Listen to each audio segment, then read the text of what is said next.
कल मैंने प्रधानमंत्री मोदी जी के नाम एक खुला ख़त साझा किया था। उस ख़त में मेरी बात सीधी थी। हो सकता है कि इज़राइल हमारा दोस्त हो, लेकिन उसकी हर बात पे उसके साथ खड़े रहना ये ठीक नहीं है। और तू मेरा दोस्त है तो तुझे हर खून माफ़ है। तो मैं ये कह रहा था कि देश अपने हित में ज़रूर देखे, लेकिन अगर हम हर बार सिर्फ फ़ायदा या रणनीति और ताकत की भाषा में बोलेंगे तो धीरे धीरे हम अपने बच्चों को ये सिखाएंगे कि इंसानियत की जो कीमत है वो हालात देखकर तय की जाती है। जिधर फ़ायदा हो चुप करके उस कोने में खड़े हो जाओ, धंधा करो। एनीवे, उस खत के बाद कुछ सवाल आए, कुछ कमेंट आए, कुछ ताने आए, कुछ जेन्युइन सवाल आए, जैसे भाई जियो पॉलिटिक्स में और पॉलिटिक्स में मोरालिटी नहीं चलती, या इंटरनेशनल रणनीति, स्टेट क्राफ्ट आप नहीं समझते, आप हिंदुओं के दर्द पे कहाँ थे, कश्मीर पे क्यों नहीं बोले, मोदी साहब से क्यों सवाल कर रहे हैं, पाकिस्तान से और हमस से, ईरान से कीजिए, जो आदमी पीएम है, अगर आप उससे सवाल करते हैं तो आप देश के साथ नहीं हैं, वगैरह वगैरह। तो मैंने ये 5-6 कमेंट्स की लिस्ट बनाई है। मैं सोचा इन सवालों के जवाब देने चाहिए, लेकिन किसको देने चाहिए। मैं ये जवाब अपनी उम्र के लोगों को तो देना ही नहीं चाहता। सच कहूँ, मुझे अपनी जनरेशन से, 52 तो लगा लीजिए आप, मुझे अपनी जनरेशन से कोई ख़ास उम्मीद नहीं है।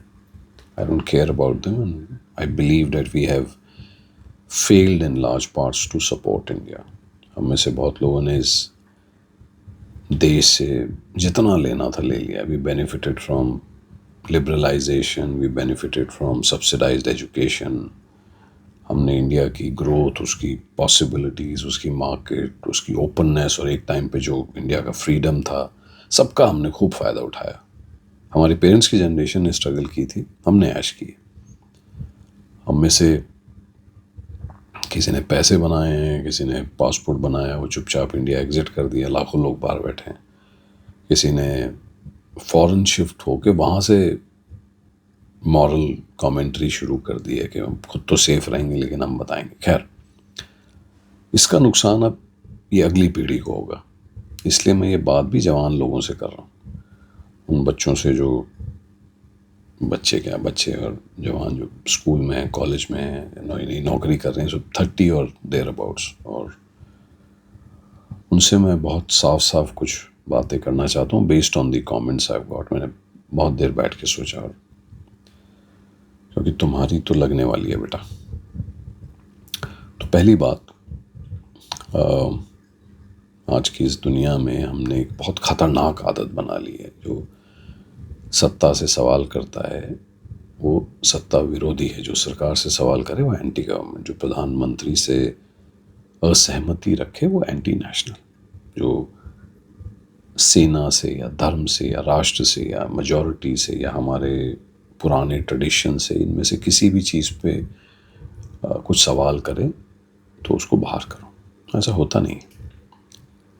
एक अच्छे समाज में सवाल करना दुश्मनी हो ही नहीं सकता, सवाल करना ज़रूरी होता है। जैसे घर में रोज़ धूल आती है तो रोज़ झाड़ू लगाना पड़ता है, वैसे ही सत्ता में रोज़ अहंकार आता है। और अगर कोई सवाल पूछ रहा है कि आपने यहाँ चुप्पी क्यों रखी या आपने ये क्यों किया, तो वो हमेशा देश को कमज़ोर नहीं कर रहा होता। कई बार वो देश की रीढ़ बचाने की कोशिश कर रहा होता। ये जो आज बड़े बड़े नेता हैं, तुम्हें क्या लगता है ये कोई दूध के धुले हैं? हम में से कोई दूध का धुला है? ये भी कभी जवान थे, ये भी हमारे ही जैसे घरों से हैं, ये भी हमारी तरह फ्लॉड हैं, करप्ट है। इनसे सवाल अगर हम नहीं करेंगे तो इनको कोई फ़र्क नहीं पड़ता। जब इनको लगता है कि कोई इनको देख रहा है तो उसका असर इन पे पड़ता है, ये तभी लाइन पे रहता है। वरना इंसान की प्रवृत्ति है कि अंधेरे में वो काम करेगा जो दिन में नहीं करेगा। तो जो सवाल हैं इन लोगों पर रोशनी डालते हैं, कोई भी हो। दूसरा कमेंट के जियो पॉलिटिक्स में या इंटरनेशनल पॉलिटिक्स में मोरालिटी नहीं चलती, नहीं चलानी चाहिए। ये बात किसी हद तक सच है अनफॉर्चुनेटली, लेकिन ये आधा पौना सच है।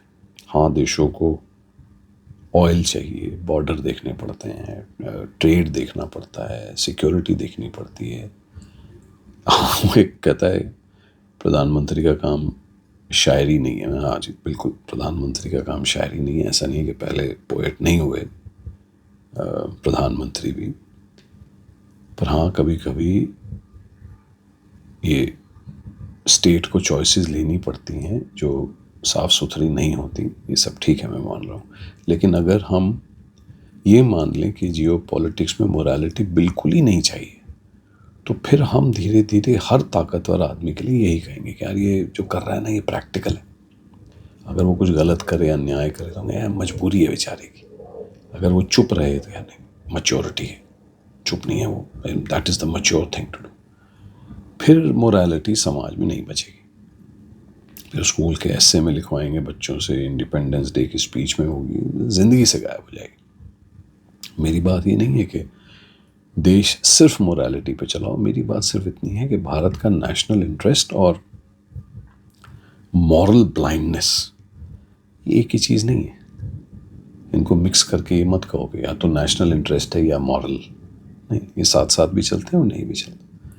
हमें दुनिया में इज्जत इस बात से भी मिलती है कि किस मुद्दे पे हमारा स्टैंड क्या था, हम कौन हैं, हम किस चीज़ पे खड़े होते हैं, हमने क्या चुना, है ना। मतलब पंसारी की दुकान होती है ना, जो मर्जी बेच दो, तो पैसे बचते हैं। तो कभी कभी हमें कहना पड़ता है कि नहीं भाई, फ़ायदा नुकसान एक तरफ है, हम ये नहीं करेंगे। ओके, तीसरी बात अगले कमेंट के हिसाब से कि जी आप बड़ा महसूस करते हो वो फ़िलिस्तीनी बच्चे हैं। तो अगर मैं फ़िलिस्तीन के बच्चों के लिए दुख महसूस कर रहा हूँ, तो इसका मतलब ये नहीं है कि मुझे और लोगों का डर नहीं समझ में आता। किसी एक तरफ का दर्द देखने का मतलब ये नहीं कि दूसरी तरफ का दर्द झुठलाना पड़ेगा। अगर मैं मोदी जी की इस समय मॉरल लैंग्वेज पे सवाल कर रहा हूँ, तो इसका मतलब ये नहीं है कि मैं हमस के अटैक को डिफेंड कर रहा हूँ। अगर मैं मुसलमानों की पीड़ा की बात कर रहा हूँ, तो इसका मतलब ये नहीं कि मुझे हिंदू पीड़ा से कोई प्रॉब्लम है। हमें इस देश में ना आजकल लोग बार बार ये मजबूर करते हैं कि ना आप कैंप चूज़ करो, या तो पूरी तरह इधर आ जाओ या पूरी तरह उधर चले जाओ। क्यों चला जाऊँ भाई? इधर आ जाओ या उधर चले जाओ। मोहल्ले के लड़कों की लड़ाई है, या तो तुम हमारे साथ हो या नहीं हो। नहीं भैया, मुझे अगर यहाँ गलत लगेगा तो मैं कहूँगा कि हाँ ये गलत है। अगर तुम मेरे अपने हो तो मेरा फ़र्ज़ और बढ़ जाता है कि मैं तुम्हें बताऊँ कि तुम यहाँ गलत हो। ये किस बात की दोस्ती है अगर मैं देख रहा हूँ कि तुम गलत हो पर तुम्हें बड़ा बुरा ना लगे, इसलिए मैं चुप रहूँगा। कमेंट पढ़ रहा हूँ। तो चौथा बड़ा इंटरेस्टिंग कमेंट है, इंटरेस्टिंग सा है, तुम पहले कहाँ थे। ये सवाल भी ठीक है, इसमें कई वर्जन है। आप 12 साल पहले कहाँ थे, आप 1984 में कहाँ थे, आप 1990 में कहाँ थे, 71 में कहाँ थे। 1984 में जी मैं 10 साल का था, तो 90 में मैं 16 साल का था।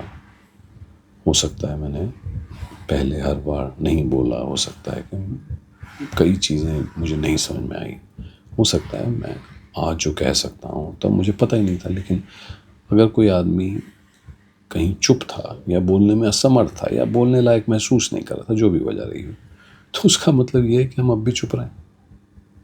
अगर मैंने किसी पुराने जुल्म पर पर्याप्त नहीं बोला, तो क्या नए जुल्म पर ना बोलूं? ये आर्ग्यूमेंट बड़ी चालाक है। ये आपको गिल्टी करने के लिए होती है, तो कि आप चुप रहो। मेरी मम्मी बहुत करती थी घर में, जब मैं खाना बना रही थी तब क्यों नहीं बोला, अब तो जो बन गया वो खाओ चुपचाप। हाँ, उस समय आप जब बना रहे थे हमने नहीं देखा, अब दिख रहा है बैंगन मुझे नहीं पसंद, नहीं खाना, पहले क्यों नहीं बोला। मैं हिस्ट्री थोड़ी चेंज कर सकता हूँ, मैं बैंगन नहीं खाऊंगा, है ना। और एक कमेंट आया जी कि 5वीं बात, और ये मैं अपनी जनरेशन के लोगों से नहीं कह रहा, यंग जनरेशन से कह रहा हूँ कि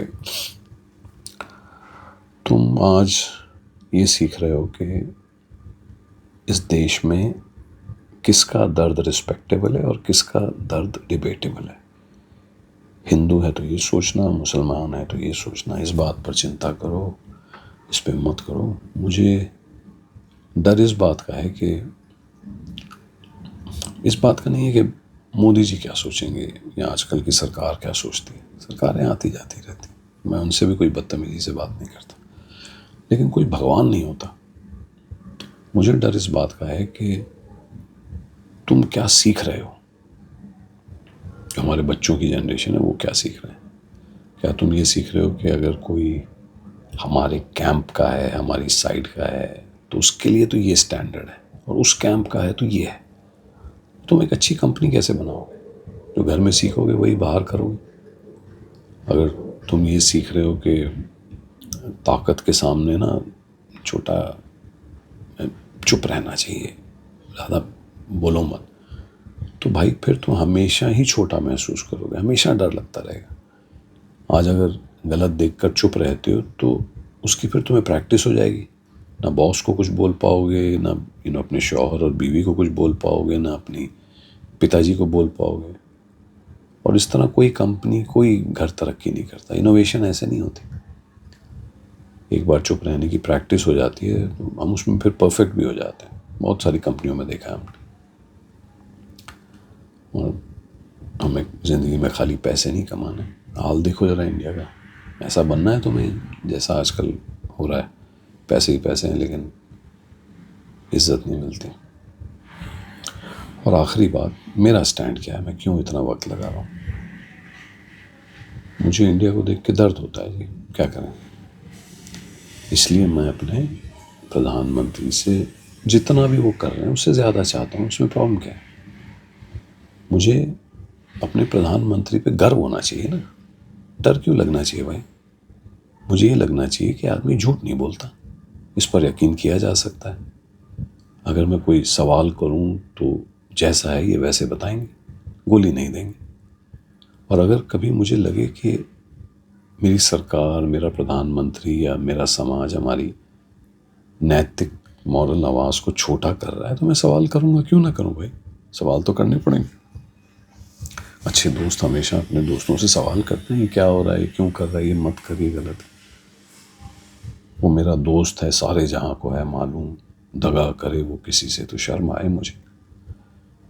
सवाल करना दोस्ती में गद्दारी नहीं है। गलत होते देखकर भी चुप रहना क्योंकि 2 पैसे बच रहे हैं, वो दोस्ती नहीं समझ में आती। चलिए, फिर होगा तो बताएंगे।